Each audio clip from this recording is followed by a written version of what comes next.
I was like, no, I'm much cooler like this Chris dude. Like, you know what I mean? Cool. I'm we've with these seen Flophouse things. boys. I'm like them. Yeah.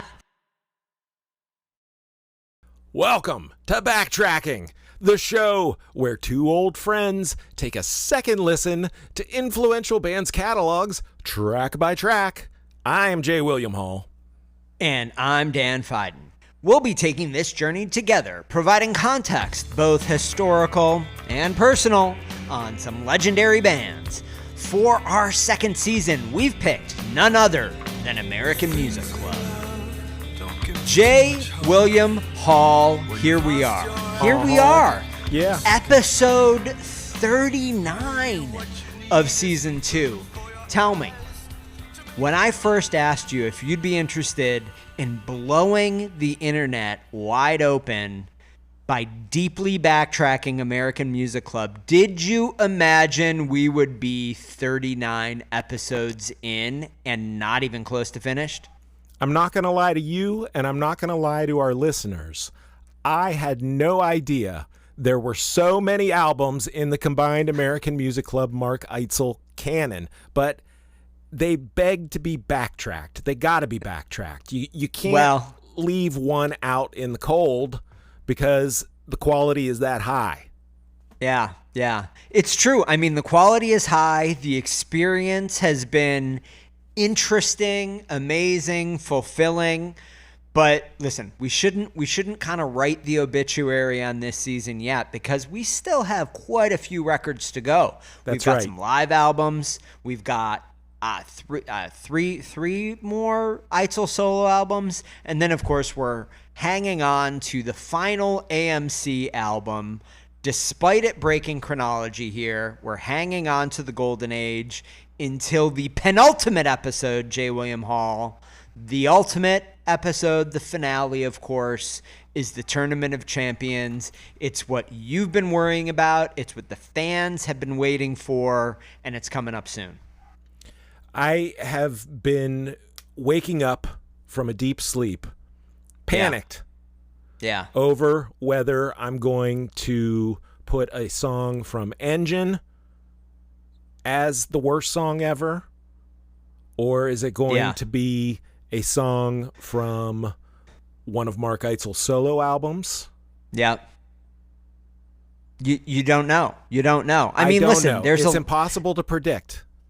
You're gonna have to see what the you're a big sports fan. I don't want to give information to the odds makers. I don't want to influence the betting market on this. Well, listen, we are going to do one thing that we can announce is I think we've made the decision that we're just going to go with a single elimination bracket, right?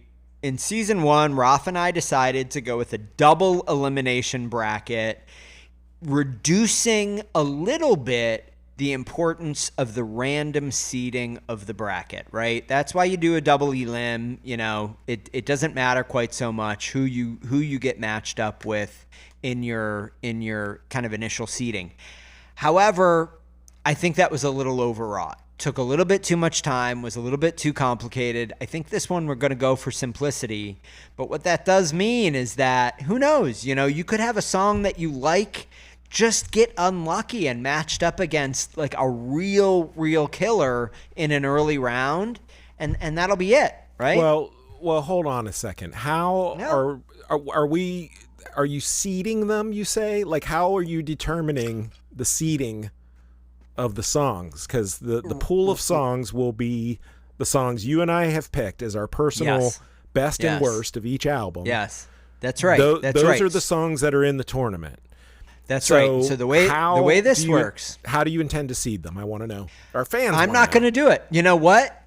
The gods and the odds are going to do the seeding. So all I do is I go to a little tournament bracket creator. Oh, I can't remember the name of the website, but you go, and then you just have to in that little website, you just give it a list of all of the kind of teams, right? All of the things that are going to the bracket, and then it randomizes them and randomly seeds the first round. That's brilliant. I won't have any control over what the seating is. Okay. Now, certainly, if I wanted to, if I didn't like what I saw, I could hit re-randomize and it would reseat it. But I feel like at that point, I'm intervening too much in the process. This is exactly what led Raf and I to doing a double elim bracket in the first season, right? Okay. You look at the seating, you're like, fuck, what am I going to do if, like, you know, well, I'm just making things up. Why Won't You Stay is up against Big Night in the first round. Both get great songs. One of them is going to get knocked out in the first round just because they happen to be up against one another there. You know, bad luck. So the double elim, you know, it does. I think it probably is a. Yeah, you're convincing me that the double elim is how we should go. Really, you want to do the double elim? I'm just, you know, you're making a compelling case. Well, I mean, it is in the example that you gave. Yeah. I was like, oh, I know which one I would. I don't. Like, I can't decide. That cannot be a round one decision. Yeah. So I think double elimination's the way to go. But, you know, I don't know how long this is going to, you know. Well, one thing that we're going to do that I have decided, I've learned from season one. In season one, we went through every matchup in every round in the episode. I think what we're going to do is we're going to work our way through the first couple of rounds before we start recording. So we'll be the only thing that listeners will actually hear us make decisions on real time is from the quarterfinals on, right? Something like that. So we're not spending an hour just going through the brackets, which is what we did last time, right? And I just don't think it was that fun to listen to. I would rather we'll put the brackets out there. We'll populate the brackets in the penultimate episode. So fans will be able to listen to the penultimate episode, go to a website, see the status of the brackets, see the decisions that we've made going into the finale, and then we'll just cover our thinking in real time on the last couple of rounds and the winners, right? Because you got to remember, we're not only doing the best song, we're doing the best album, and we're doing the worst song, and each of us is doing all three of those. So, you know, there's a lot we're going to have to get into. It's going to hurt. It's going to hurt. Listen, you can't, you know, it's Sophie's choice. It is Sophie's choice. It won't always be Sophie's choice. Sometimes there are easy decisions that you're going to make. But undoubtedly, there's going to be a first round, second round matchup that drives you crazy. Because in that moment, you'll feel like, gosh, this really should be the finals. But it's not. This is a second round matchup. But you know what? That's sports. That's why you love sports, J. William Hall. Right. Sports ball. Let's do it. Okay. So listen, it is time for us to start digging into Klamath. I looked it up online. The pronunciation, from what Google told me, is Klamath. That was going to be my first question. Okay, Klamath. So we're going to get into Klamath.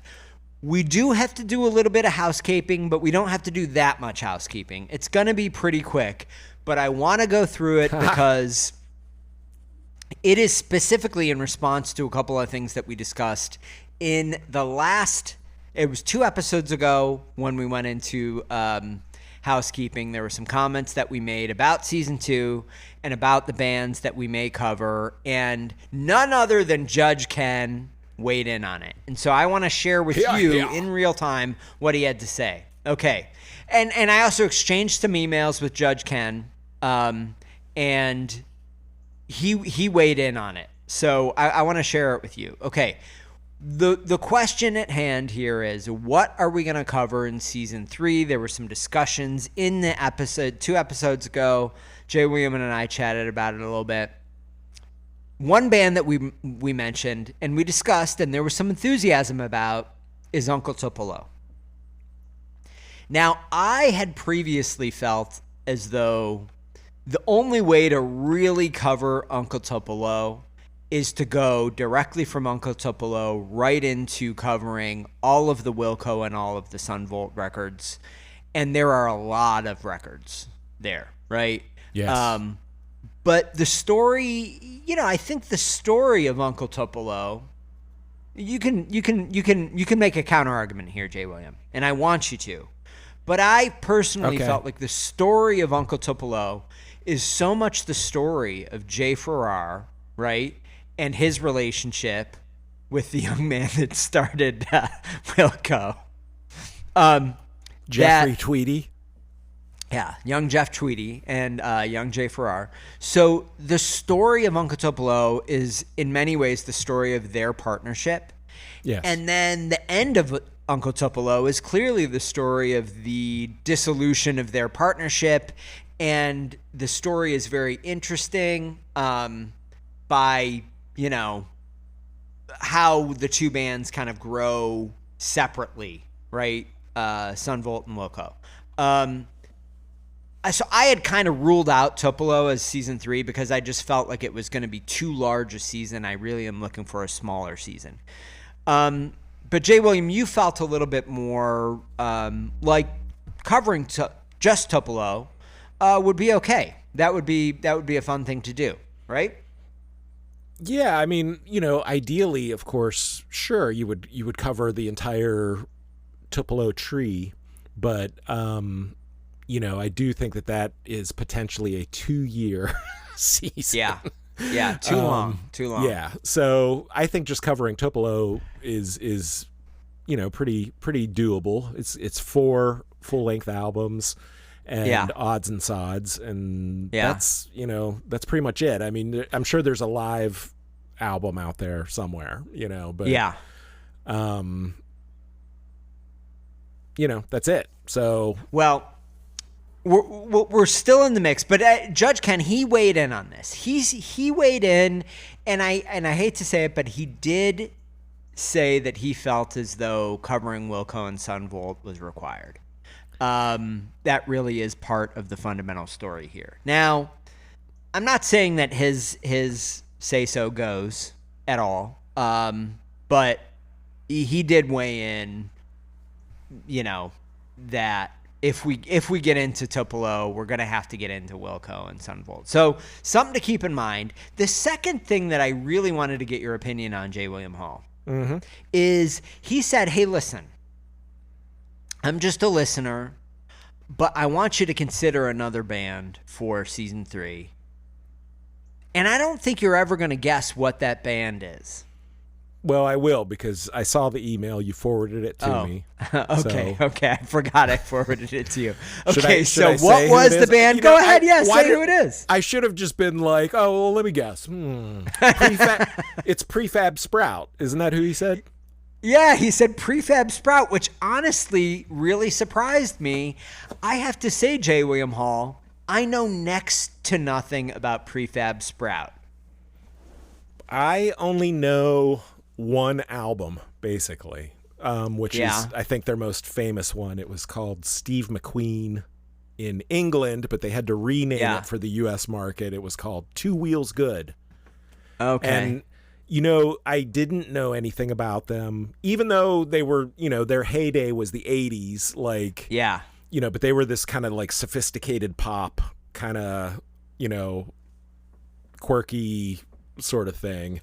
But I completely missed them that time around. And then, about the Music League. I don't know if I've told my... I don't think you've talked about it on here, but I think it'd be useful to share maybe a little bit about it. So the Music League, which is this app that it hooks in with Spotify, and you have friends and you make a theme and everybody submits a song and then you vote, on which songs you like or whatever. With co-friends of ours from Chicago days. Sure. And somebody put a Prefab Sprout song on one of those, and I was like, ooh, like after, listening to it, several times, because I've got to listen to the playlist.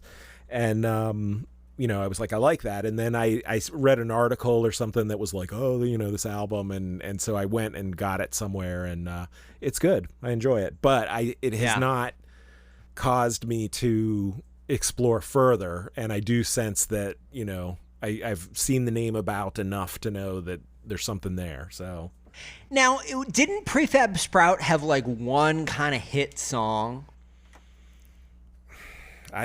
Over in the U.S., like yeah, not like maybe a huge hit, but a song that was that song "Only You" by Prefab Sprout. No, I think you're thinking of that was Yaz. Oh, Yaz. Okay. Yeah. So I now listen. Judge Ken makes a compelling case for covering Prefab Sprout. I am not the person to cover this band. I know really nothing about them. Yeah, nor I. I mean, even though I can sense that, like, I probably, could get into them, but I don't have the bandwidth to. Yeah. I think like a complete. I don't know. Yeah. I think they have more albums. Well, I don't know how many albums they have. I'm gonna guess 5. Yeah. Well, listen. Listen. I will say that I appreciate the suggestion. I'm certainly intrigued, but I think that Jay, William, and I would need to do a little bit of woodshedding. Not just a little bit, a lot of woodshedding. Before we're prepared to really cover Prefab Sprout. That may be best done by a different group of hosts for, a spin-off project here.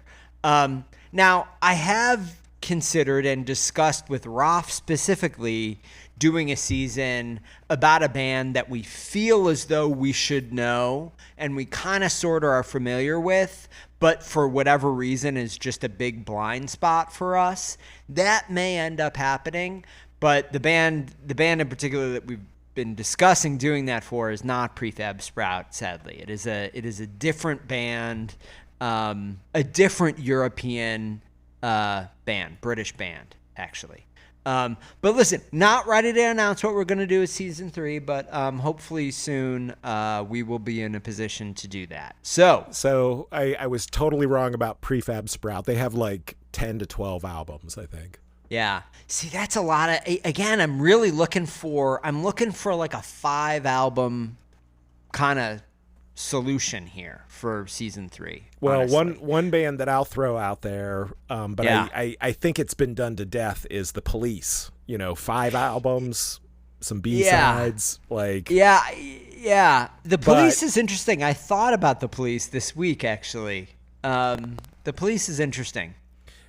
I do think that there are a lot of podcasts out there who have, dove deep on The Police. So just my sense.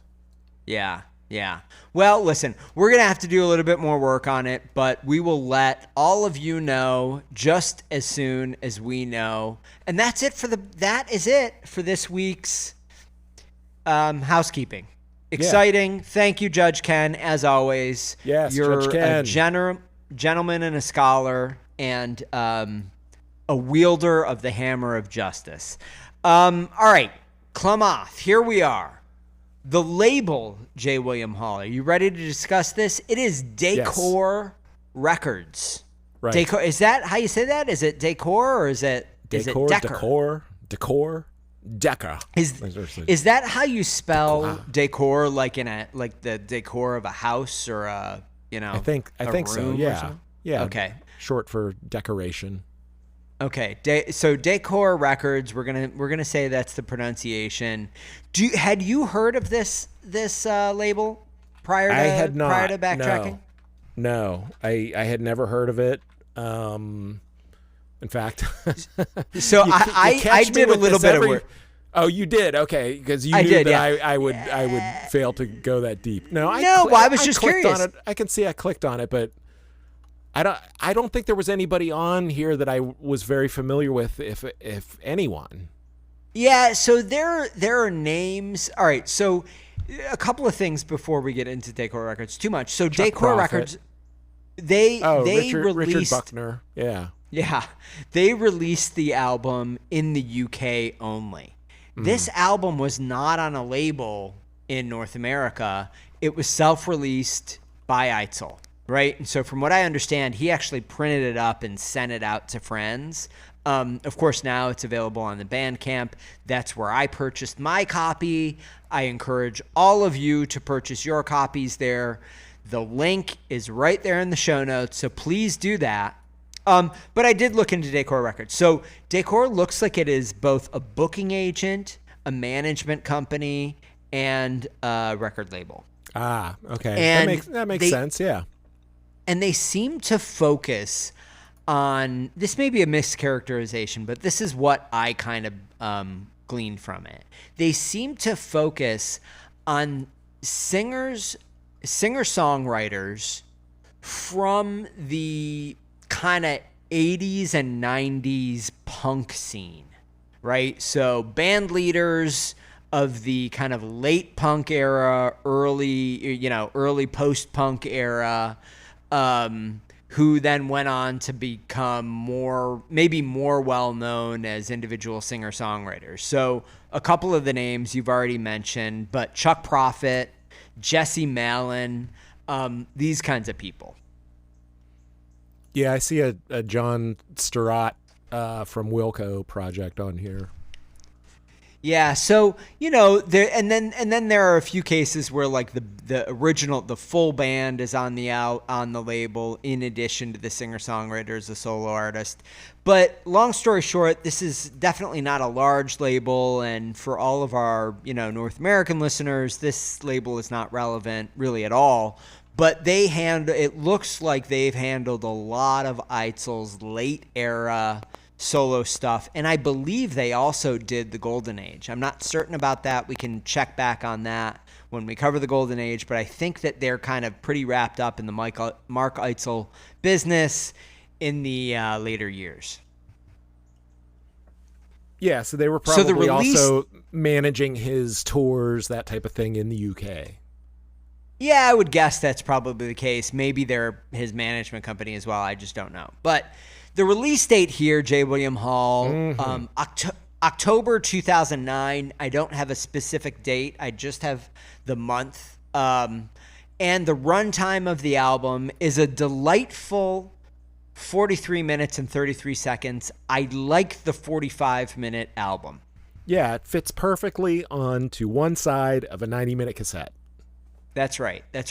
This is a lost art. People don't think about that much anymore. But, I think 45 minutes is pretty good for a single LP. You can get enough on it. I'm going to put something out there. Out there. For people, Gen Xers, yeah. I think the 45-minute album is perfect.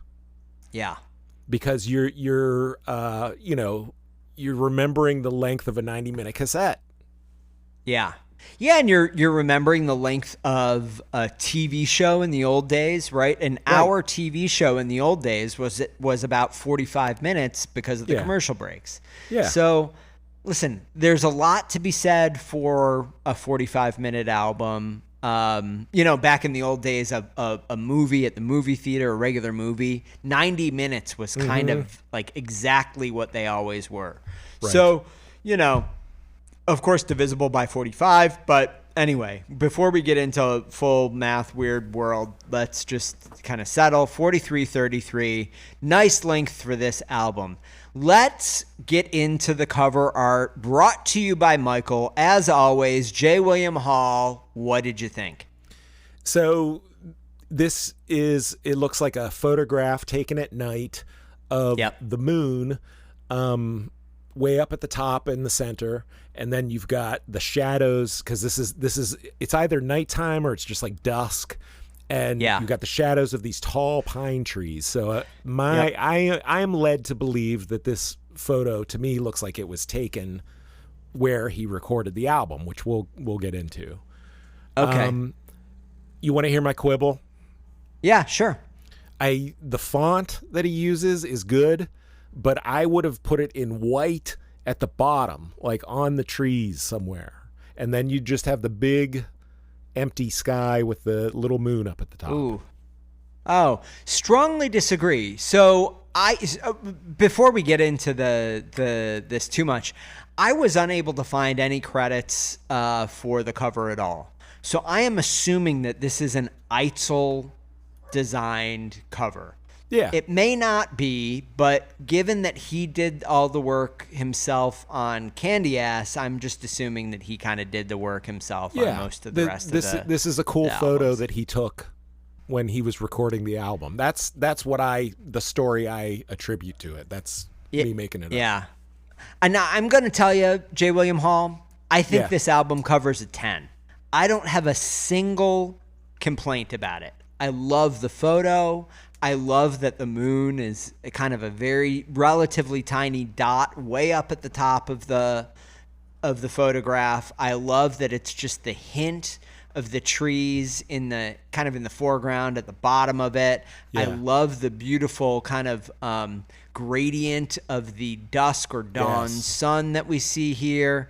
And in fact, I love the font choice and placement and layout of the words Mark Eitzel Klamath. So I agree with everything except for the placement. Okay. But other than that, I agree. I think it's a stunning cover. Looks great. Yeah, I think it's just and you know, it really does. It doesn't kind of directly harken back to the kind of like, you know, desolate, lonely, you know, a ship on a lonely sea thing that you find in quite a few of the early AMC covers, and then in, you know, a number of the earlier Eitzel solo covers, for example, 60 Watt. I feel like it fits really well within that category of Eitzel cover. I think it's evocative. I think it is a good indication of the kind of music you're going to be getting on the album, which is something that I always like.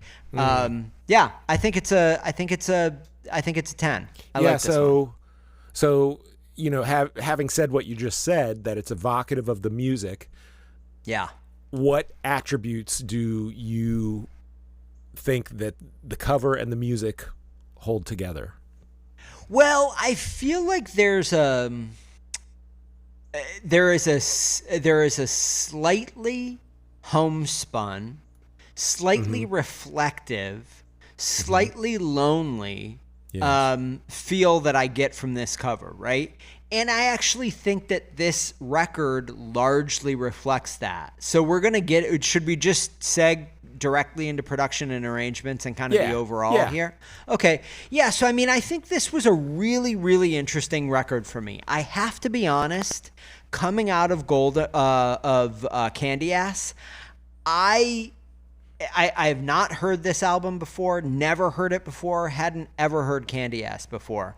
I was a little worried that the remainder of the Eitzel solo albums would be these kind of combinations of mostly unfinished demos mixed in with weird kind of electronic experimentation.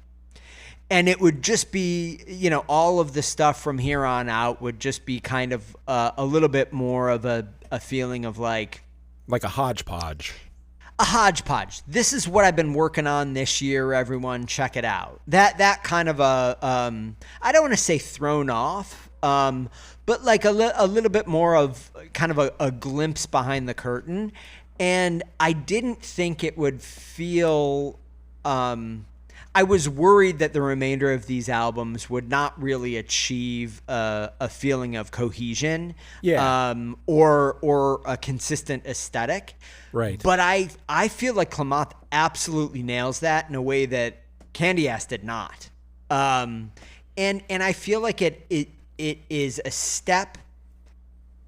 I don't want to say a step backwards. It is a return to a little bit more of Eitzel in a singer-songwriter mode, a solo singer-songwriter mode, a little bit more intimate, and that's one thing that this photograph kind of evokes for me, a little bit more intimate.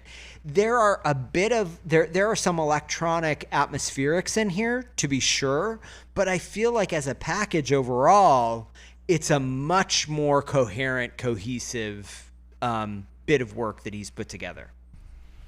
I agree with you 100%, but here's the flip side of the coin. Are you ready? Okay. Yeah. So, you know, I think that the danger that can happen, and I'm, you know, like I agree with you. This album does feel like a cohesive whole. It feels like a single body of work.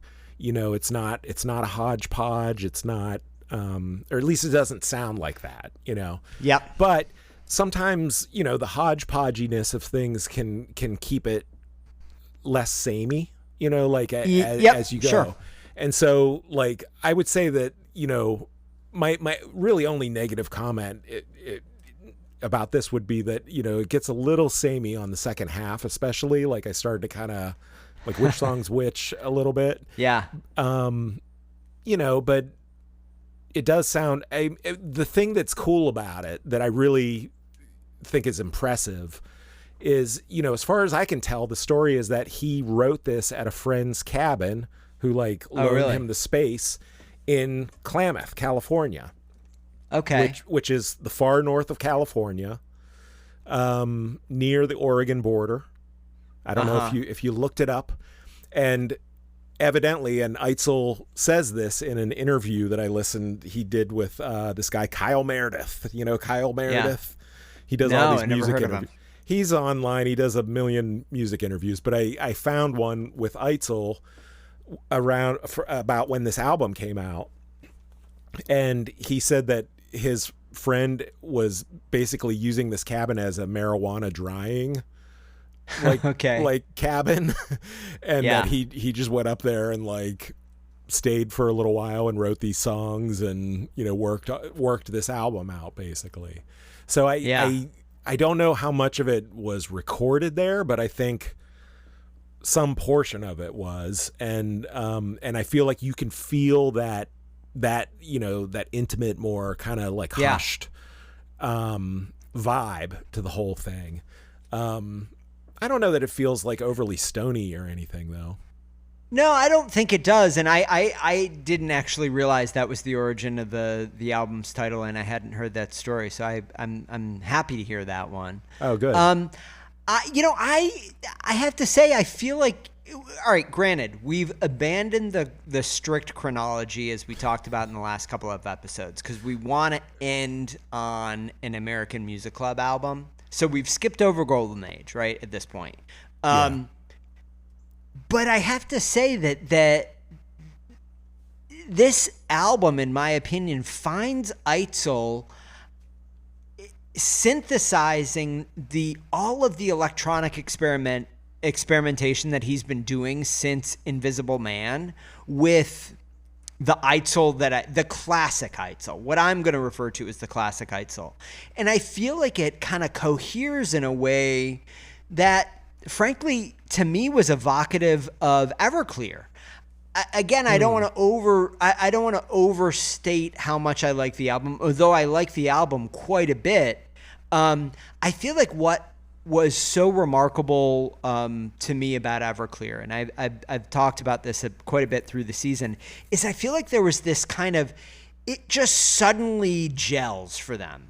Like every song on the album, despite having songs that are kind of different in tone, different in genre a little bit, the overall sound of the band and the production of the band coheres on that album in a way that I don't think it does on any of the prior albums. It just feels like a mature, cohesive, singular effort. Mm-hmm. And I think this is the same, right? You've kind of had Eitzel, I don't want to say noodling around, but learning digital recording, writing songs in a slightly different way, maybe getting enamored with more, dancey music or ambient music, atmospheric music, electronic music. And so he's kind of going down all of these paths. This one feels like he's taken all that work and all that interest, but then kind of found himself again, or found that kind of songwriting that I think of as the kind of most characteristic Eitzel songwriting, mm-hmm. and used all that stuff that he's been doing to basically back himself up in the same way that I think Caffin in some ways figured out how to back him up. Caffin and Voodie really kind of figured out how to back him up on Everclear. Yeah, he's got these washes of sound. I think it's mostly keyboards, but like it's just these big waves of sound that kind of like crash through the mix, and I do think that's very effective, and that's a good callback to Everclear because I think it fulfills that role. It kind of creates that drama that like helps the song to swell or fall, and good callback. Yeah, it's, and I want to talk a little bit about the band. So Eitzel's credited as the producer here. There are a couple of, or there's at least one mixer that's listed, Monty Valier, maybe. But the other thing that I thought was interesting is, at least in the credits that I could find, there isn't really a band consistently across any of these songs. There is someone named Franz Nicolay. Yeah. Well, Franz Nicolay is a known commodity because he's in a band called the Hold Steady. Oh, I didn't know that. Okay, tell me more.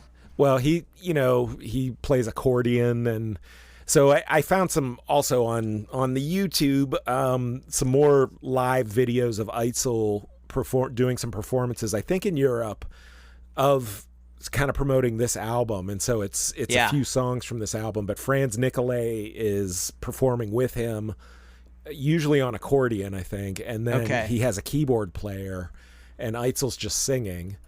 And so he's kind of a known commodity, and I think he's played on other people's records, like not just Hold Steady records. So that's what I found out about him. He's only credited on track 3 and track 10. Yeah, that's what I saw too.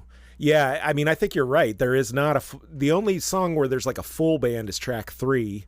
That's right. Which is Blood on My Hands. Blood on My Hands, and that one features Mark Capel, who he's been collaborating with now for a few records, on piano, and someone named Dave Douglas on drums. Dave Douglas is also credited on the 7th track, which we'll get to. Mm-hmm. But I have to say that I feel as though there is more. There's more. There is sounds more, like a band. There's more actual humans playing instruments on this record than those that are credited here. I don't know that for certain, but specifically on drums, I feel as though there is someone actually playing drums on more of these songs than just 3 and 7. Oh, yeah. I do think that there's quite a bit that's kind of programmed, drums that are programmed, or drums that are kind of cut up and assembled into a drum part. But I'll call it out as we dig into it. But I really do feel like this. It has many of the songs on this record have the warmth of a real human band that's recorded, maybe not live, but it has a little bit of warmth in here that the Invisible Man certainly, and some of the other more electronic records just don't have, or even the demo, like the pure Pro Tools demo stuff. It just tends to be a little dry. I think this has a real warmth. I really was impressed. And then I think probably maybe the only other things I wanted to kind of point out about the overall, there are 2 instrumentals on this record, right? There were a few instrumentals on Candy Ass, these just kind of purely ambient instrumentals that I think you had thought might have been part of a soundtrack project that never kind of went anywhere. In this case, the opening track, Buried Treasure, and the penultimate track, Antennas, are these kind of ambient electronic soundscapes. I feel as though the track sequencing on this album makes much, much more sense. And I thought about those 2 tracks as essentially the intro to the album and the outro to the album, which leaves Ronald Cole Was a Rock Star, which is the final track on the album, as a little bit of a, goof rock, Art of Love almost hidden track. I'll talk about this when we get to Ronald Cole Was a Rock Star, but I actually feel like it has a similar hidden track kind of a feel to it. Somehow or another, it just feels a bit separate from the album. And so if I think about the way I kind of came to think about this album is it really, that first track, Buried Treasure, is an intro and Antennas is an outro. Mm-hmm. And the meat of the album are the songs that sit in between those two tracks. What do you think about that framing? I think that's useful, yeah, because especially in the CD era, because this album was only released on CD, as far as I can tell, only on CD, and then now it's on Bandcamp, online you get it, but never been on vinyl, so the side one, side two thing seems a little less, but although it feels like it's arranged in a side one, side two. But I do think Ronald Cole Was a Rock Star has a different feel, and it does, especially coming after that ambient piece and then that one, like at the end, yes, it feels like a hidden track or a bonus track or something like that. Yeah. Yeah, and I think the last thing that overall kind of like struck me about the album, I'd be interested in hearing your thoughts on this, considering how you've interpreted the lyrics to the last few records that we've covered. This one definitely feels to me as though there is a thematic through line, and that is it's finding Eitzel grappling with age and aging and death in a way that I don't think he's really ever dealt with in quite the same way on... He has dealt with those topics maybe a little bit on individual songs, but I feel like that's kind of a through line here in the same way that I think you felt like there was a strong political through line in Love Songs for Patriots, for example. Mm-hmm. Yeah, I think you're right. This album definitely feels more insular, like, he like Love Songs for Patriots was it felt more like he was making observations about the world around him, as much as himself anyway. Yeah. And this one feels very much more like, he talks about memories a lot. It just sounds very kind of like almost singing to himself at times, and I think lyrically it feels more about like, diving within, and that's good call. Yeah, well, listen, I overall, I've got to say, of the, I was really delighted, having only listened to Love Songs for Patriots a couple of times. I was really delighted with my experience digging into it deeply. I went into this one 100% cold. I hadn't even heard of this album until we started, trying to figure out the rest of the schedule for the season. And I have to admit, I really, coming off of Candy Ass, I was worried. I was worried that this was not going to really feel like an album effort. And it really massively over-delivered, in my opinion. I think this is a real gem, and a gem that if there are other Eitzel fans out there like me who just kind of missed this era of his career, you've got to go out and grab this. Get it from the Bandcamp directly from Eitzel. This is a really, really good album. Yeah, this is definitely like, an album. So I think it's also been kind of like missed a little bit in his discography, maybe because it wasn't officially released in the US at the time or whatever, didn't get as much publicity here. But you definitely got to go pick it up. Yeah. Okay, so with that, we're going to dive into it. Side A, track 1, Buried Treasure, 2 minutes and 17 seconds. J. William Hall, let's go. Let's do it.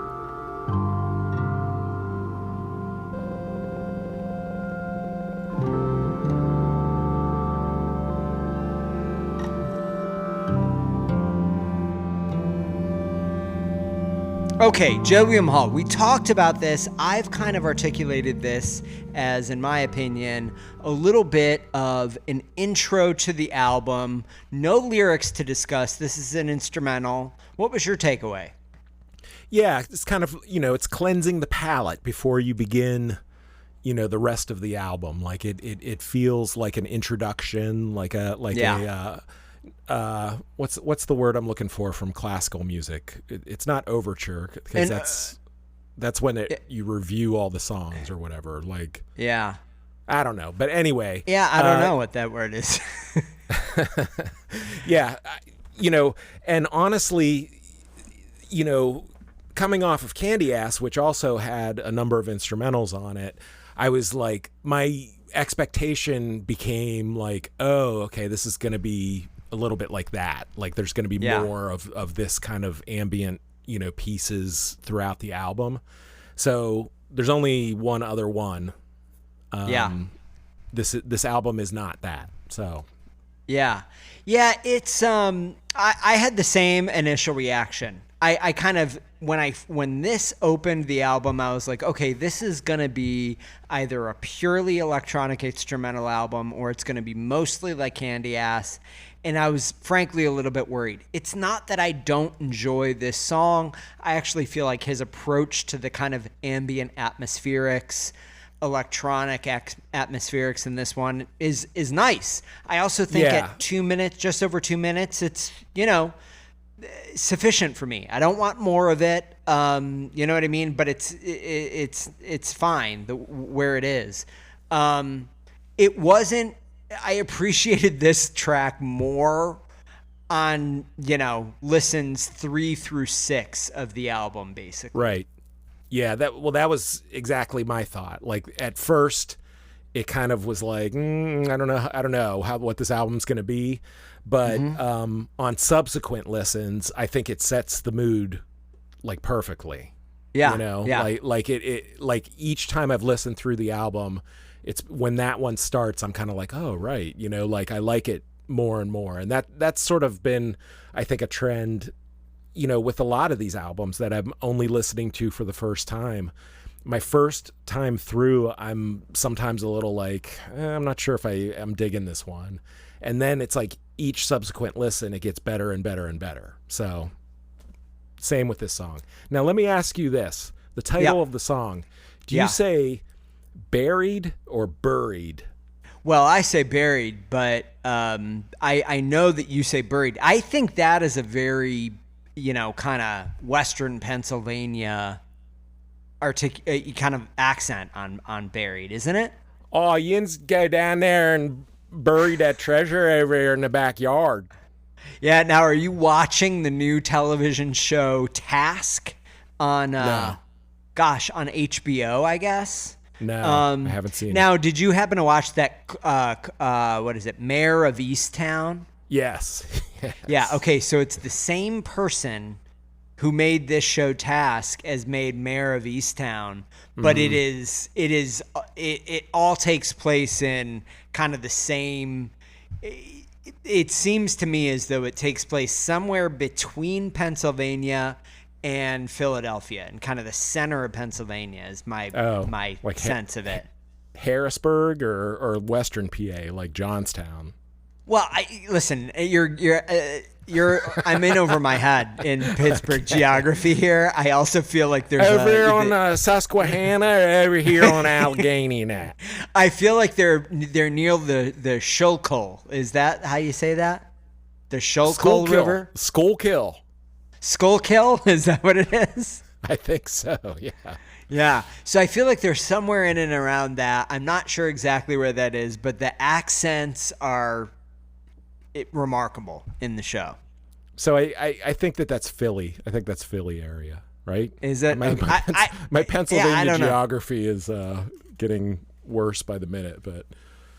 Well, anyway, I just say buried, but I feel like we're ready to move on. I feel like we're ready to move on past this one. Hey, I will say this. Yeah. In terms of the actual music, like I think it sounds like we're kind of like, oh, when we first heard it, we were turned on. This ambient piece, I feel like I like as good as anything on Candy Ass. I would agree with that. I feel like all of it is more cohesive, more coherent. It's somehow trying to do less. I like the sound better. I like the instruments or the instrumentation better or something.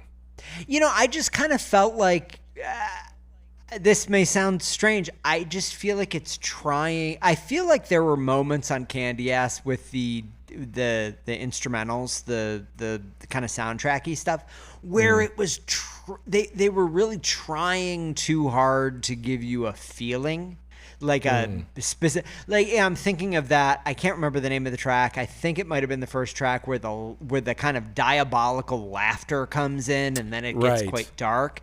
Yeah. It worked. It definitely is creepy, but it felt a little bit to me, a little bit on the nose. More theatrical. Yeah, more theatrical. And I feel like this is much more... and we don't know the origin of this, whether this was also part of those soundtrack songs he was doing or not. But you're right that it doesn't suggest a specific emotion.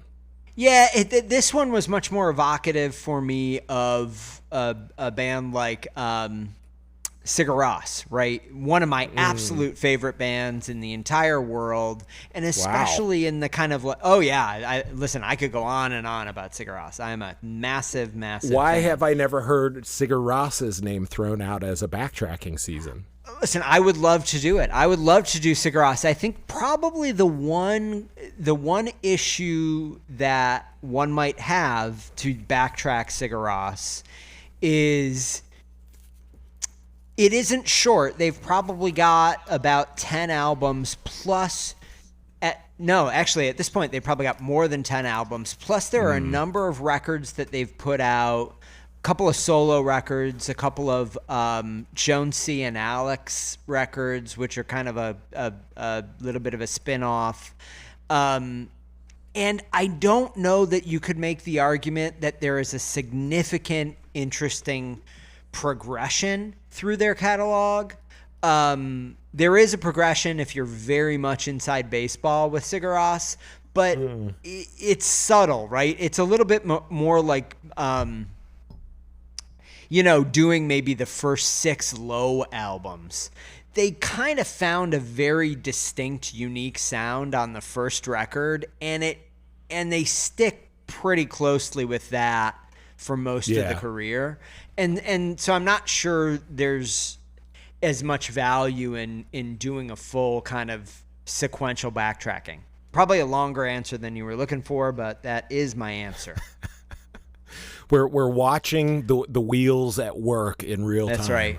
That's right. So let's move on. I want to get on to the second track. It is called Like a River That's Reaching the Sea. It is 3 minutes and 42 seconds. Let's go. When I move with you, the world moves with me. And then we close our eyes like a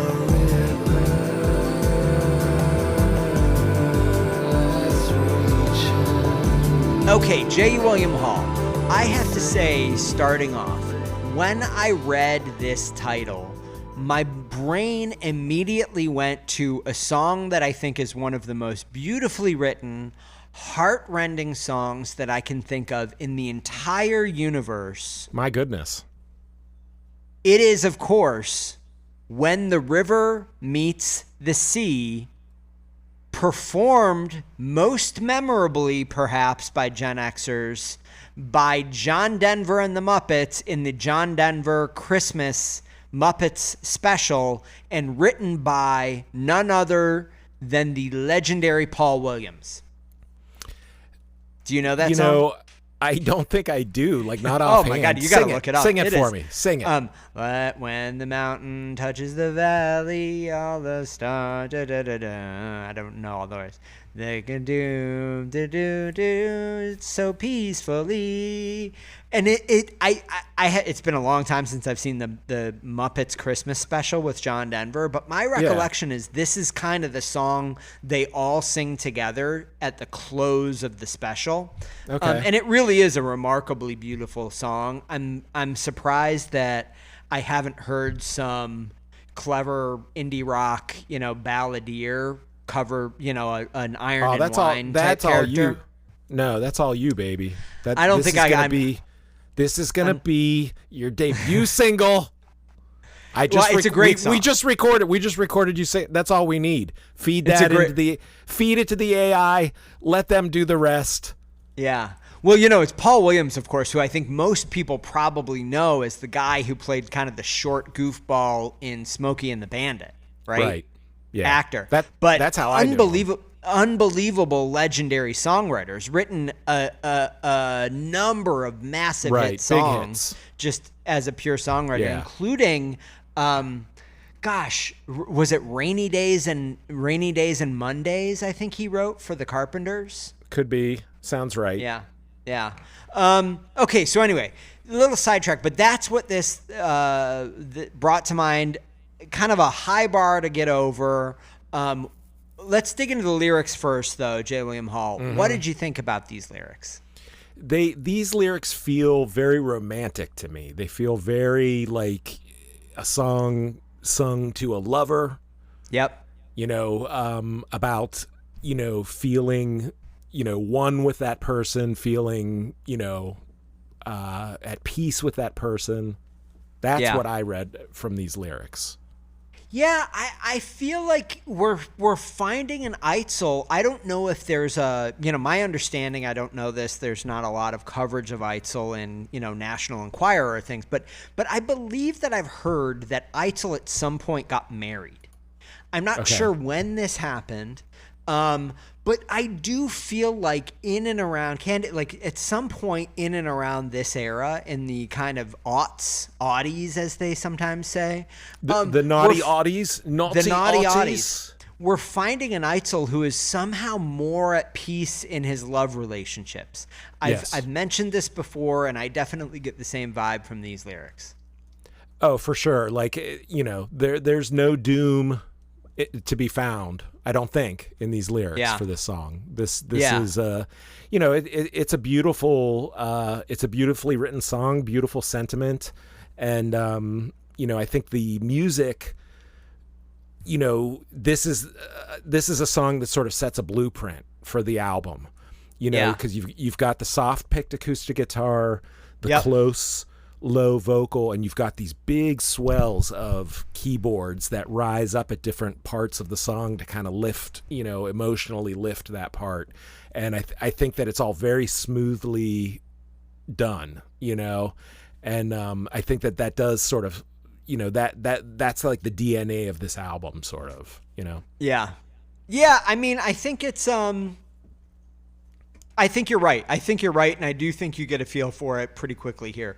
I want to talk a little bit about the music. One of the things that I detected early on and that struck me in this song, it almost sounds like there's a vibraphone in the background. I'm guessing this was done on keyboards, but I really like that sound. It's something that we heard in the earlier Eitzel records, like West, where he's playing with Tuatara, and there's Skerrick, the who can forget Skerrick, the maniacal vibe player, and sax player, ripped sax on the player. Sax. Did it all. But I think that comes back here. But here it's used in a much more atmospheric way. I like that sound, and that kind of was remarkable to me.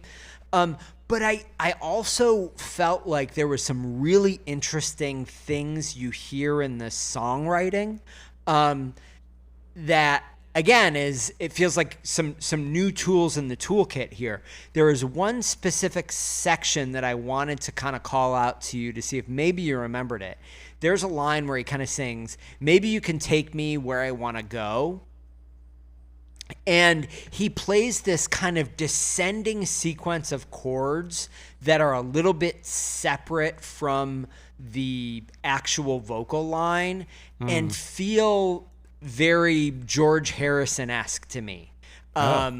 George Harrison-esque by way of maybe Elliott Smith, but these kind of separately moving melody lines or counter melodies between what the guitar is doing and what the vocals are doing. This is not the kind of, Eitzel, I think historically, you don't hear a lot of kind of counter melodies and stuff like that in his songs. But there is a brief moment here that maybe you could kind of stretch it and say that's what's happening. But I just really, really, as soon as I heard that section, I was like, wow, that is really interesting and great. I love it. Evolution in the songwriting style. Worked really well for me. I kind of hooked at that point. The one thing that I think this album really showcases is that acoustic finger picking style of his. Yeah. And the fact that he tunes his guitar in funny ways, to get these kind of unusual chords. Yeah. And I think that's like a key. That's the thing that was missing from like West.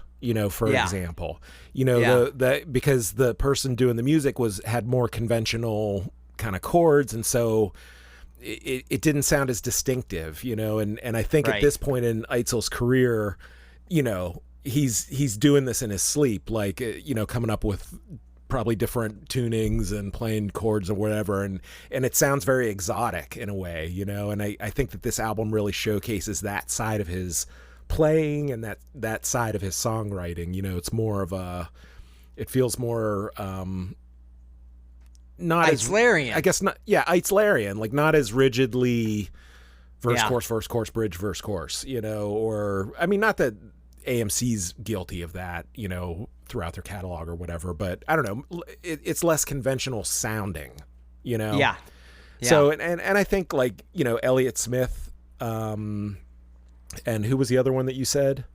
Any of the like singer-songwritery George Harrison is George, like any of those guys that can like finger pick and sing, at the same time, and he definitely like feels of like his sound is leaning that way, but then you layer in the electronic element that does feel more kind of it sounds more cohesive now. Yeah. I mean, and not even that I felt like it didn't sound cohesive before, but it just gets more refined, I think, with each album. And this one sounds like the most kind of integrated yet. Yeah. Yeah, I would agree with that. It definitely, while I will say, and I'm gonna preview maybe the best and worst for me on this one. I won't say that this is one of my favorite songs on the album. It definitely gives you this feeling right off the bat that there's something more cohesive about this album. It does feel like it's a distinct sound that he's kind of like achieved here. And by the time you get, to track 3, track 4, at least for me, I was like, wow, this as a distinct sound as an album, but a cohesive sound, which I really appreciated. I would say my only quibble with this song, honestly, is I just don't like the drums on this.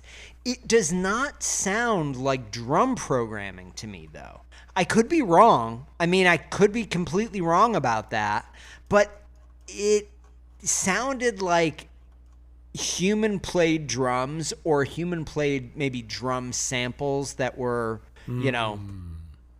assembled into a drum track. But yes. I just did not like the drumming on here. This is not a complaint that's consistent across this album. But on this song, I had a quibble. Yeah, something sounds artificial about it. Like, and therefore it feels less like it serves the song, or it's like been developed with the song and it's going to rise and fall with the song. Like it feels more, I think I had assumed it was a drum machine, but you're probably right that it's like sampled or something. Yeah, it could be. I don't know. I mean, honestly, I'm not that expert in kind of drum machines or anything like that. It's not something that I've ever really used or spent much time on, but, it's something that, I just wasn't in love with what was done with the percussion on this one. Different story, though, on the next track. Are you ready to move on, or you want to spend a little bit more time on this one? I think I'm ready. Okay. Yeah, I'm looking at my notes here. Yes, let's go ahead and forge forward. Okay, let's do it. The Blood on My Hands, 4 minutes and 3 seconds. Let's give it a listen. Now, girls, if you want to maintain a look like mine, You gotta spend hours on your face and your nails and your hair. You see, I believe that beauty is a secret power, and like love, it don't play fair. Okay, so this is one of the more unusual tracks on the album, in my opinion. It's very interesting, and lyrically, it's quite remarkable. I came to think of this song almost as a female crab walk. I don't know if that makes any sense to you, but that's kind of where I landed on this one. You know, I think that's an excellent callback, because now I don't know how deep you dug. Okay, I didn't dig that deep, but go ahead.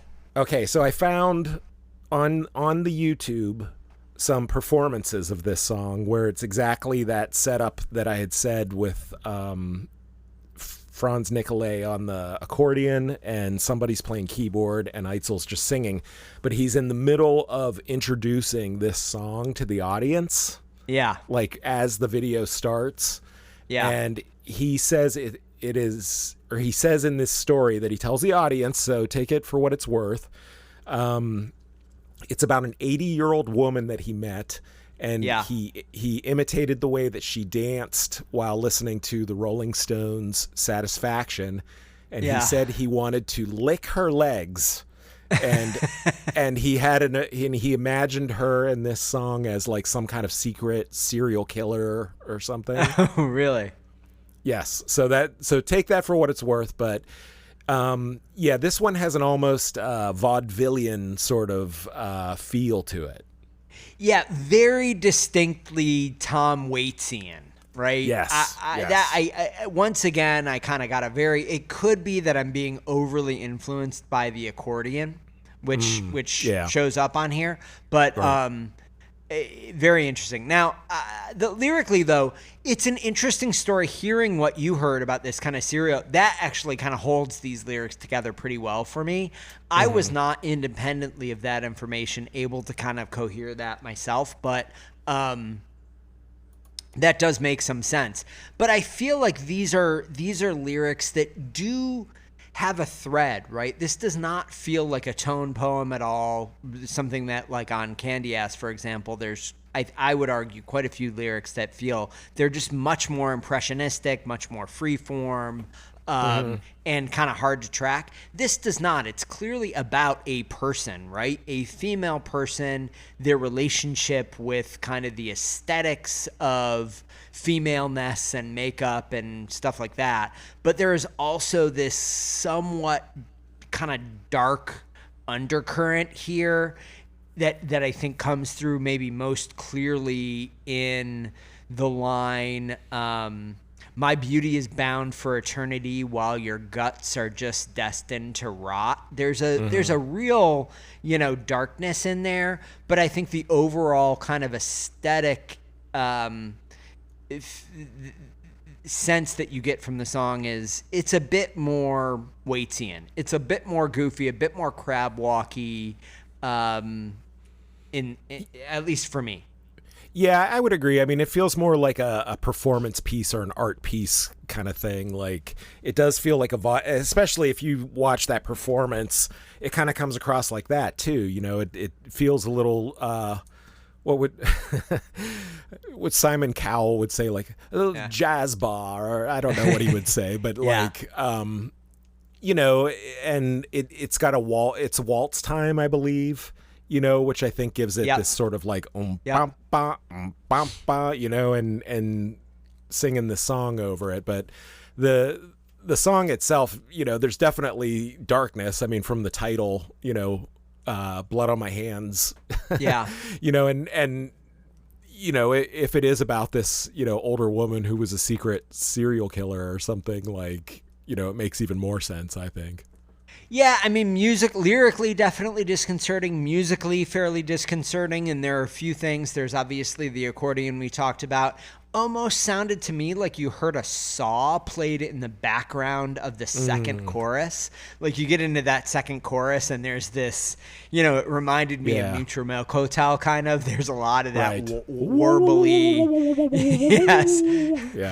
saw kind of sound that pops up in there. I think, I thought the drums in here were very interesting.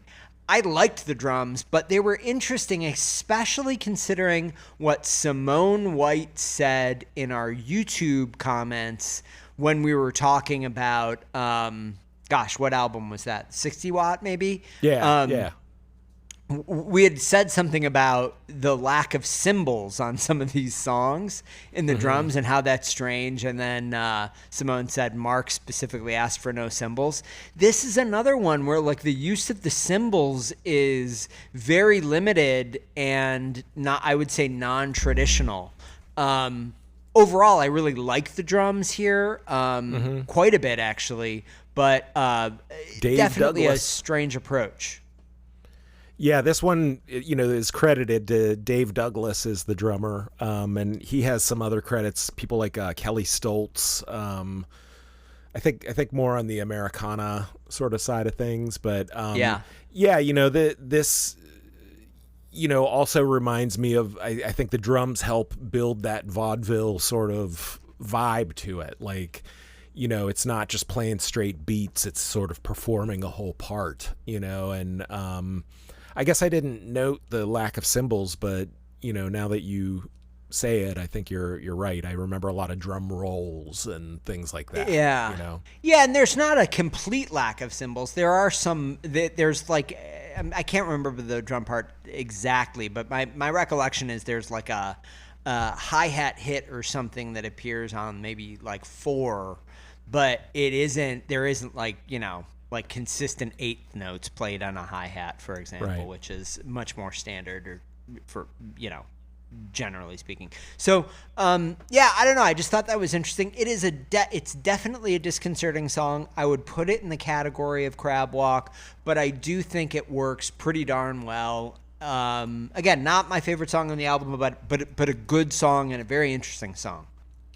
Yeah, it definitely feels like one of the more, I guess, rehearsed or sort of like developed songs, like I think this album, especially as we get to the second side, like some of the songs feel a little unfinished or not as developed as some of the stuff on the first side. And I think this song feels very developed and like,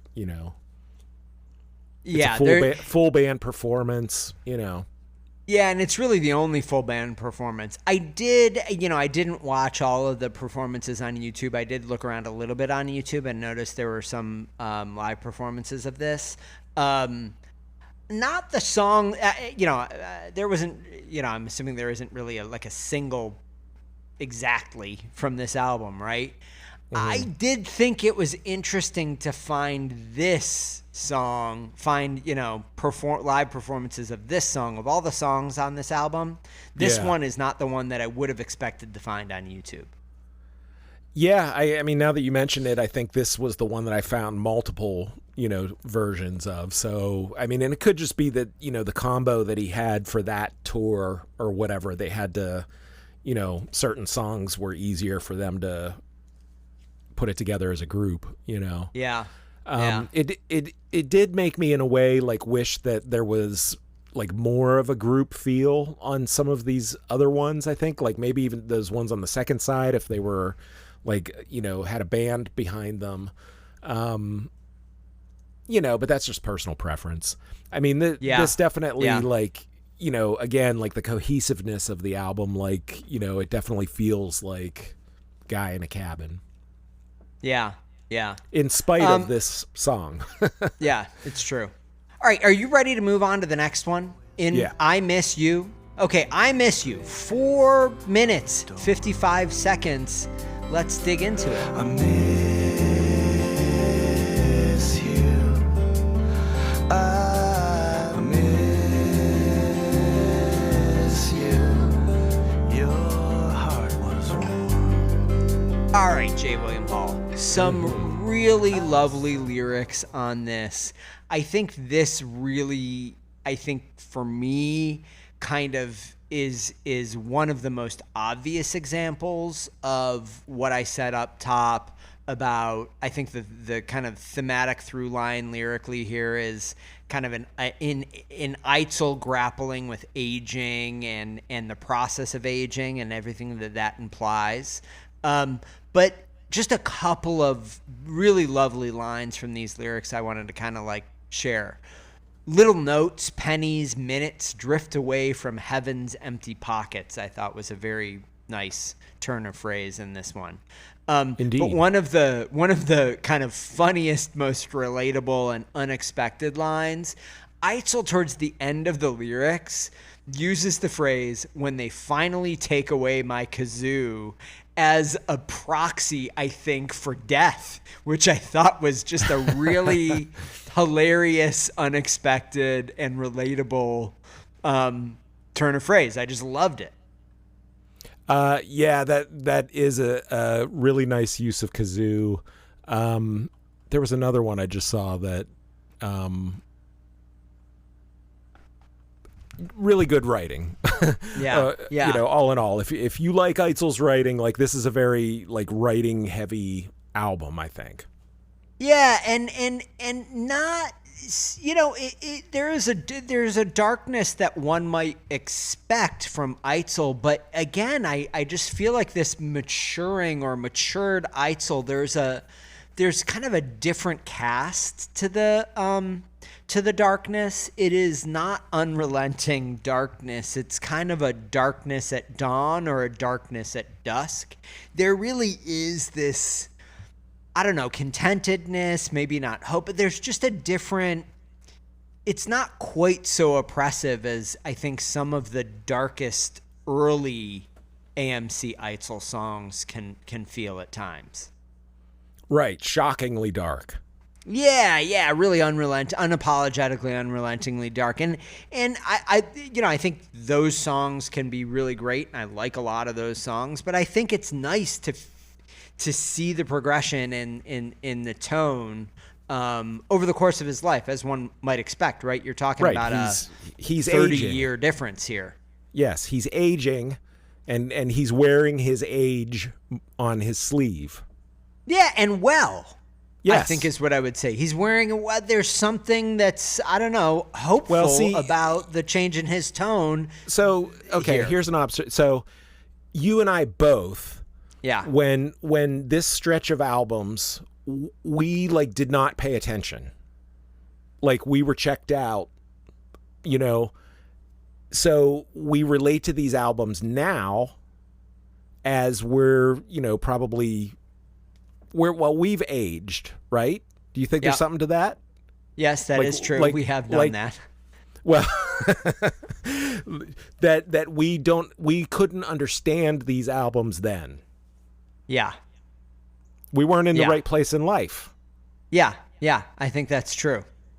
Yeah. You know, if he's creating music and albums that are true to his authentic age, then presumably people who are about his age would kind of be more tuned into it.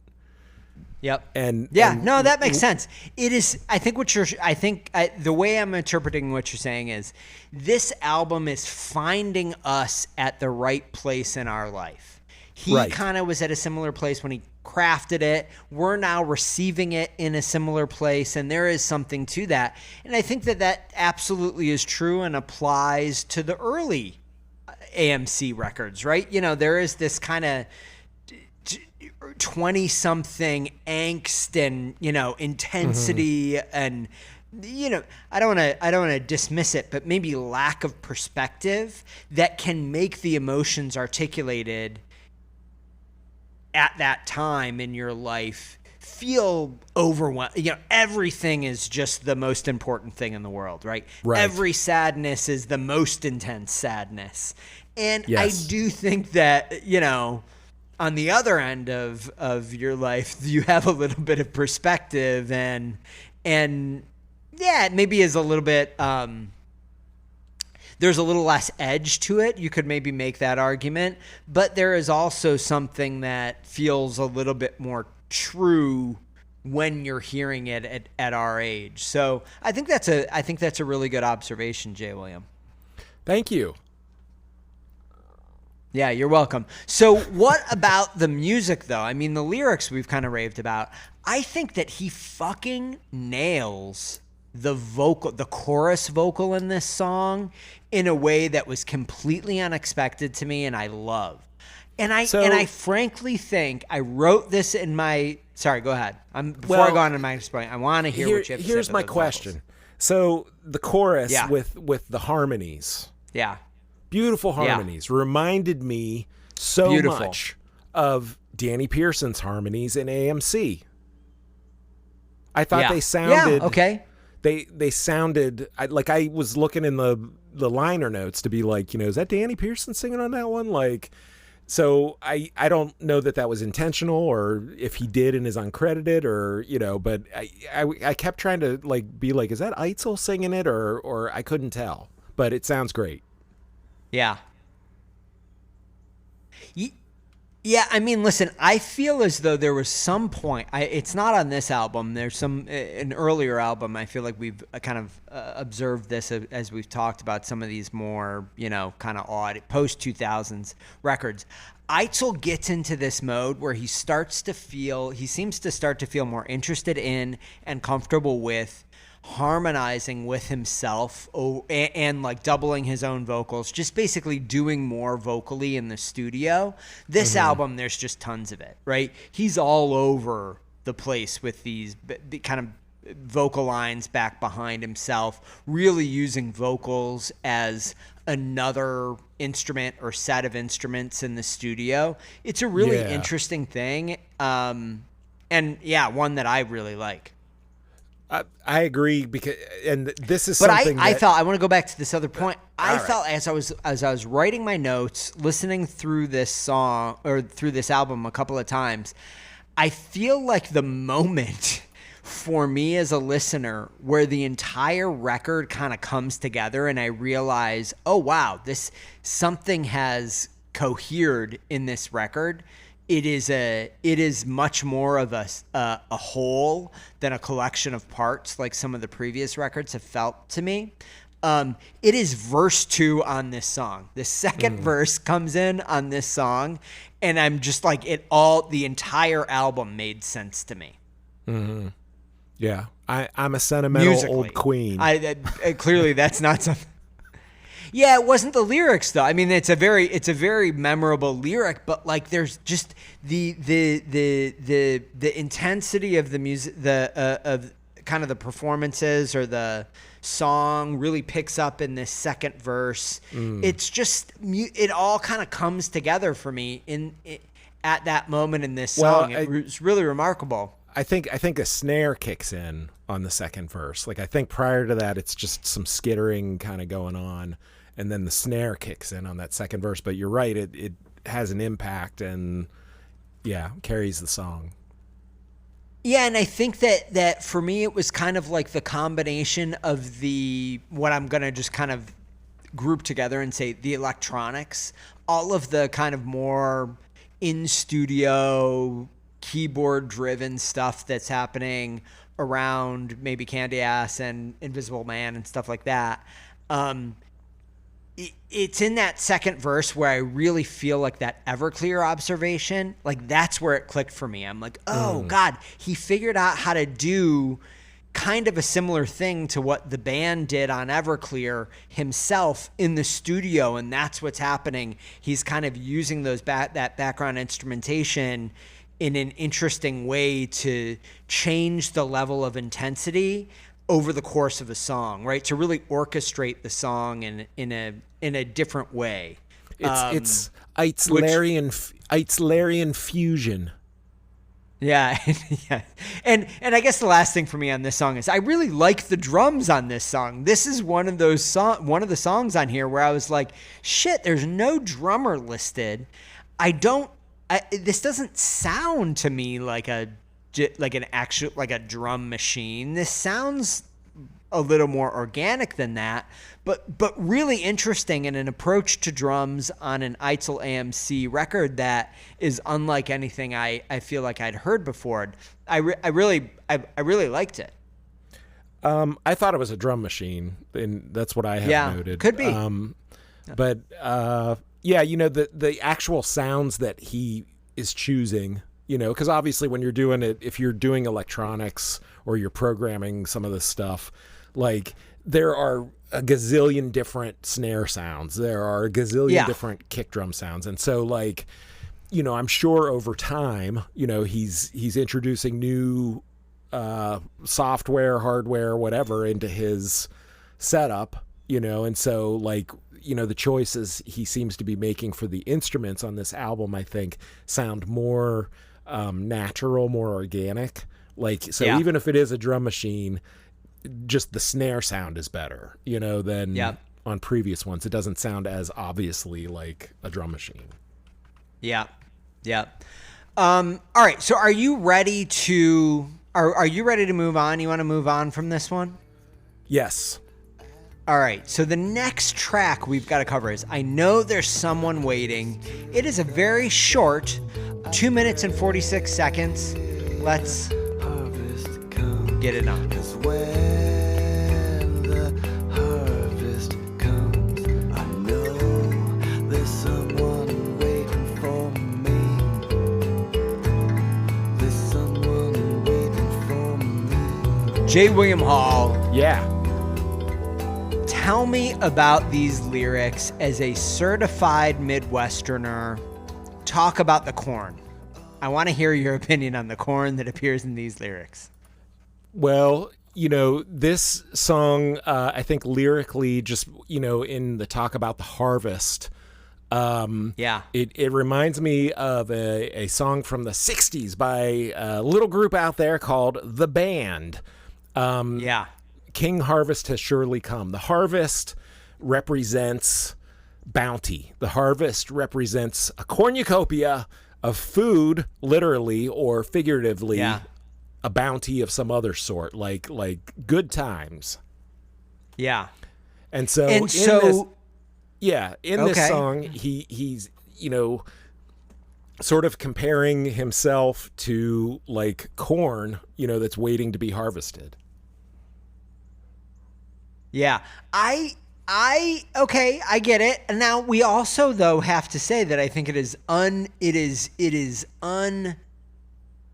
not uncommon for the use of harvest to also symbolize death, is it not? I mean, the Grim Reaper, of course, is reaping. What is he reaping? Well, perhaps corn, but most definitely lives.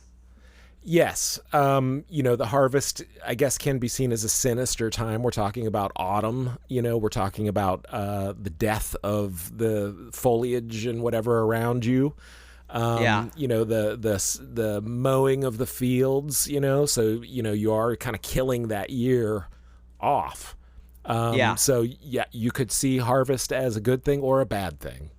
Well, it is just it's the cycle of life. So I'm going to share with you what I think is a very uncharacteristic, Eitzlerian trope. And so it, quite possibly, if it's uncharacteristically, it can't be a trope. I'm gonna say it is not a trope. It is not a trope that Eitzel, I would say, uses frequently. That's what I mean. It doesn't seem like an Eitzlerian trope, but I'm gonna make an argument. I feel like this is the person waiting in the lyrics. Mm-hmm. There's someone waiting for me. There's someone waiting for me.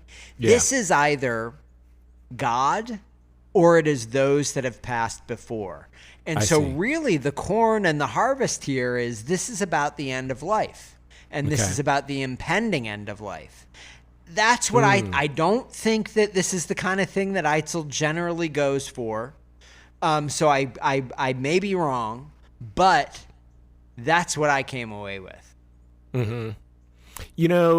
I'm reading them over as you're saying that, and I think I agree with you. and I think, in that way, the word harvest with its double meaning, the mood of the song feels a little like both light and dark, kind of at the same time a little bit. And, reading the lyrics, because one of the chorus says, I pray the harvest comes, because when the harvest comes, I know there's someone waiting for me. And so it's like, he is looking forward to it. So you think of harvest as a good thing, but I think you're right that we're talking about death, and he's talking about going to heaven and seeing his departed, and, which is a really remarkable kind of turn for Eitzel. If we're reading this right, that seems to me like, certainly, it seems to intimate a bit of spirituality that does not come through in any of the previous material. I disagree with you. I do think that there has been a spiritual thread, not strong, not like, he's not singing like outward spirituals or whatever, but I feel like there's been a lot of biblical imagery. There's been a lot of talk of heaven and hell, and at least there's like a Christian upbringing that is in there rattling around, and I agree though that the lyrics to this particular song do feel a little more I guess hymn like in a way. Yeah, very traditionally. And which I guess it just struck me, but again, I kind of was, God, we're really deep into this guy's catalog at this point. And to feel surprised in this way, like I felt surprised by the kind of impetus of the lyrics in this song. I don't know, I was delighted by it. I just really, I found it surprising. I found it beautiful and in a way that just is not what I had been expecting from Eitzel. I don't know. I really, really was, I guess I just really was surprised and delighted by this one. Sorry, go ahead. I liked it for a different reason. Okay, tell me about your reason, J. William Hall. My reason was more musical based, because I really liked that I think that's one of those thumb pianos. Yes, it sounds like at the beginning, or is it called a kalinka? I'm not sure, but yeah. But that's what it sounds like, and I don't know if somebody's like live playing that, or that's like a sample that he's looped, or what it is exactly. But that immediately was like an unusual sound. And then I like the structure of this song, how it kind of it just builds and builds and builds and builds. Like it doesn't go into a different chorus and then down to the bridge, and then it rises up here and it falls down here and rises again, like it just builds slowly, and and with that thumb piano kalinka background thing, it just creates this atmosphere. And and this is also, I think, like one of the songs on the album where he does that, you talked about it, the backing, the O vocals, like the oh, and it sounds like monks or something in the background, and it really creates an atmosphere, and so that's what really hooked me on this song. But talking about the lyrics with you now, like, and sort of, thinking about it even more, like, it elevated it even more for me. Hurrah, Mr. Eitzel. Well, I also pointed out I also noted that toy piano sound, very evocative of Sparkle Horse for me. There's a lot of that kind of thing in Sparkle Horse. And again, I think you're exactly right on that background vocal, especially in what I kind of refer to as the coda, but I guess it's just that last chorus with the repeated line, there's someone waiting for me. Some really nice kind of background vocal stuff happening there. Yeah. And I think overall, it's just this nice it's a short song, but feels, I don't know, just it's all killer, no filler, as the kids sometimes say. Yeah, very, very effective production, and it's a goodie. It's a keep. Yeah, it sure is a keeper. Yeah.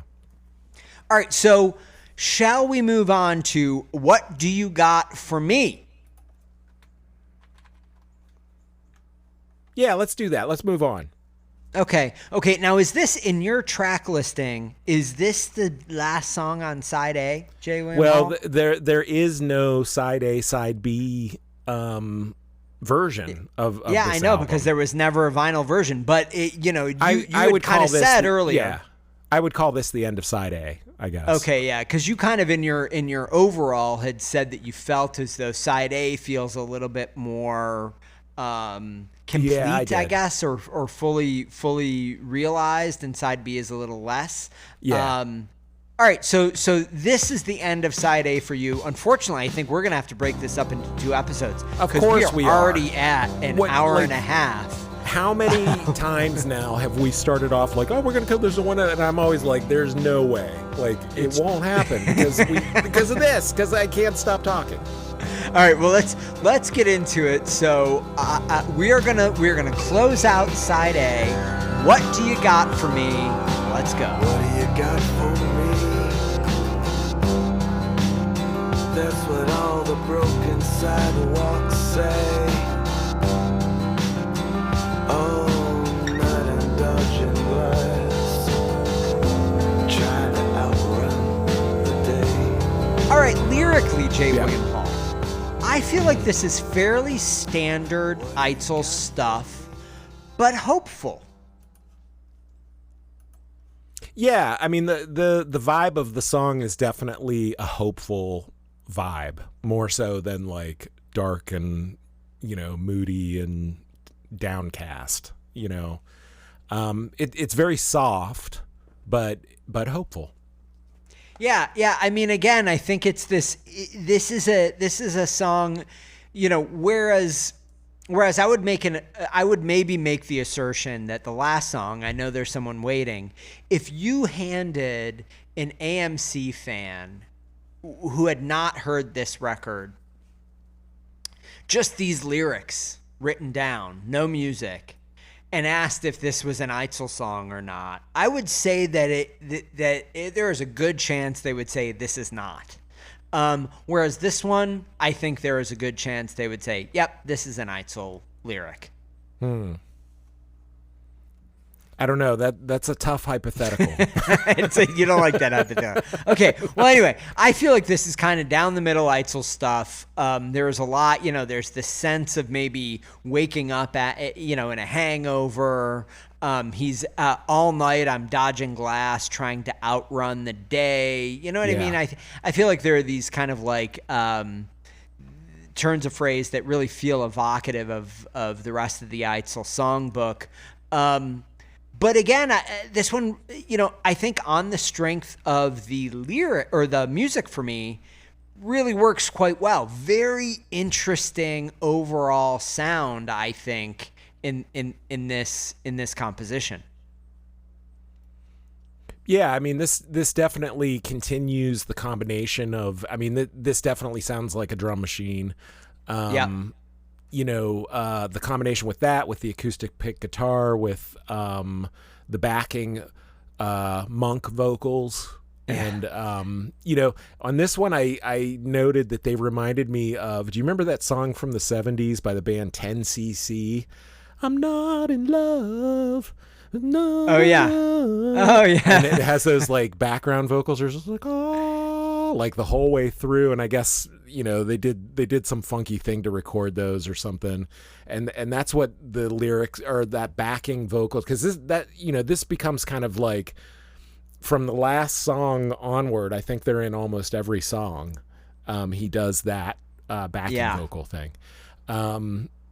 So this song has the sound of the album built into it. Yeah, no, I think you're really starting to get the sense that there are some specific things that kind of occur in many of these songs. But again, it kind of goes into this entire kind of cohesive feel that I think this album has. And maybe really what we're getting is he's using those, background vocal swells and things in a similar way to what Caffin was doing with the pedal steel totally. on Everclear. Totally. You mentioned the drum loop in here. I don't love that this is pretty obviously a loop. But it is an interesting choice of loop. It is a very big Led Zeppelin style, When the Levee Breaks kind of a drum loop that he uses here, which was, notable for me anyway. I love there's like a harp or, someone just running their hands over the strings in a piano, inside of a piano that's played in here that I really found to be quite interesting. I absolutely love the chord progression in this chorus. I thought it was so nice and so unexpected. Just again, real progress, I think, in his songwriting shown on here. And then I think you talked about this a little bit, but there is an acoustic guitar thing that's happening kind of in the background of the second verse that I found to be so, so interesting. Yeah, I think this song definitely has sort of like a quietly epic kind of like the chorus has sort of this like uplifting, swell that does, it is sort of like this very like soft epic. Yeah. Yeah. It's again, there's just a lot of unexpectedly, It's opposites. It's opposites with Eitzel. This Eitzel guy, he's full of opposites. Yeah. All right. Well, listen, Jay William, is that it? Are we done with side A? I believe we're calling it for side A. Oh my Lord. Amazing. So that is it. We are going to be back next week with side B of Klamath.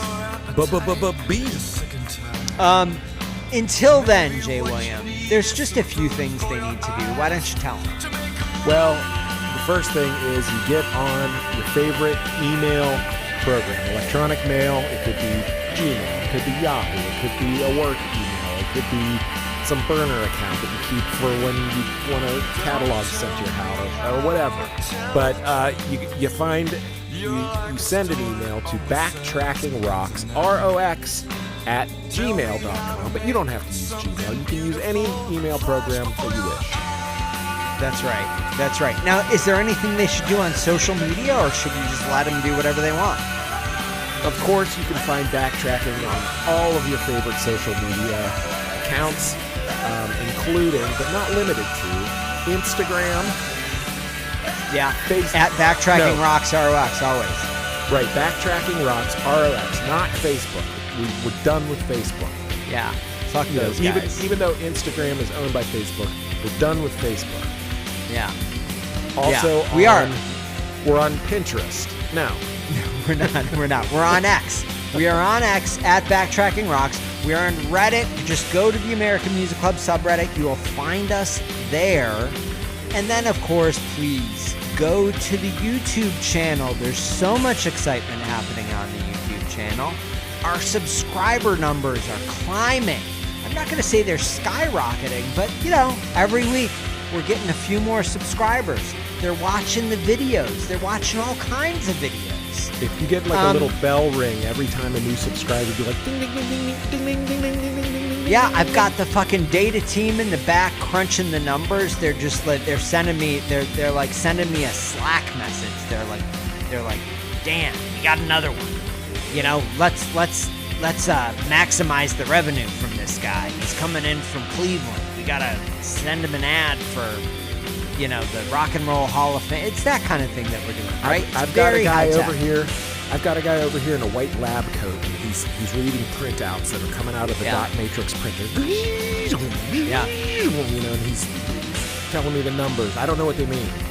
Yeah, it's those old ticker tapes. It's like the real thin tape that had somebody do the stocks that was like in the 80s. That's what they had. And then they tear it. Gordon Gekko would tear it off. He'd be like, Blue Horseshoe loves Endicott steel. Exactly. All right. So next week we're going to be back. We're going to knock off side B. We're going to make our way methodically and hopefully briskly through the remainder of the catalog and make your holidays great by ending off season 2. Until then, thank you so much, Jay William, as always. No, thank you, Dan. All right, we'll see you next week. Bye-bye. Bye-bye.